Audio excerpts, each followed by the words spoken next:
Imagine this. You just received a stimulus check for $1,000 or even $2,000. It felt like winning the lottery unexpectedly. But after browsing Reddit for a while, you'll find a mix of emotions. Some are ecstatic, seeing it as a savior. Others are annoyed. And there are also many opinions that it's all just cheap PR. So in the end, did those checks really help Americans overcome the crisis? Or did they just cause prices to skyrocket? Stimulus checks are not simply free money. In reality, it's like a secret weapon the government uses when the economy is on the brink of a downturn. So in this video, we'll be unpacking three big questions together. First, what is a stimulus check really, and why is the government giving it to the people? Second, when they receive the money, how did Americans spend it? And finally, the question that has sparked debate among both economists and the public for years: did those checks truly help America overcome the crisis? Or did they inadvertently fuel the inflation monster?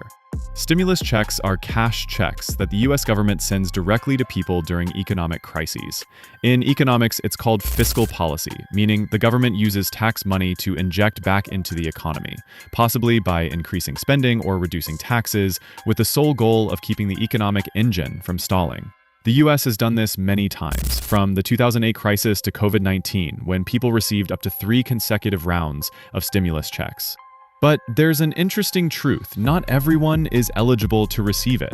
The IRS will base its decision on income level and a range of criteria. And the big question is, if they did get it, how did Americans actually spend that $1,200? Statistics show that about 40% of Americans use their stimulus checks to pay rent, bills, and buy food. 30% chose to save or pay off debt. But 30% also turned the check into a big ticket, buying a new TV, renovating their home, getting trendy essentials, or even diving into meme stocks. In 2021, stimulus money helped turn GameStop from zero to a staggering $483 in just a few weeks. Truly the government-funded speculation for retail investors.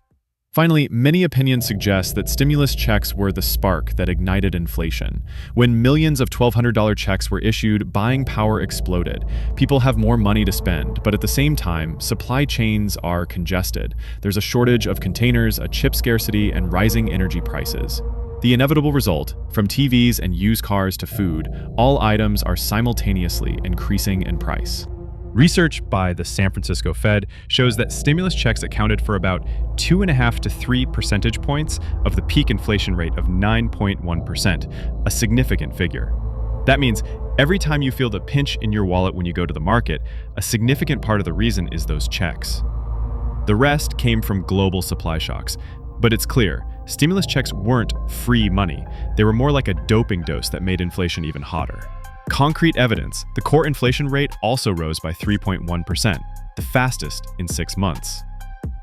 The price report shows that in just 1 month, tomatoes increased by 3.3%, coffee by 2.3%, carpets and curtains by 1.2%, while tools and hardware edged up by 1.6%.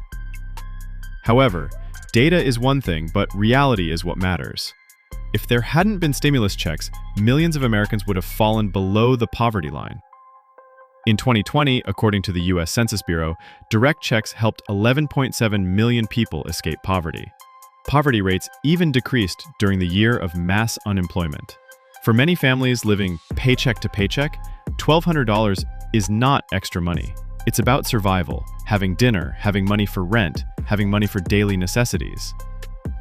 So, in the end, what did we learn? The stimulus checks truly helped Americans get through the crisis, preventing a sudden wave of poverty. But at the same time, it also fueled demand while goods were scarce, contributing to rising prices. If you find this video helpful, please like, share, and don't forget to subscribe for more simple, easy to understand, but extremely practical economic analyses.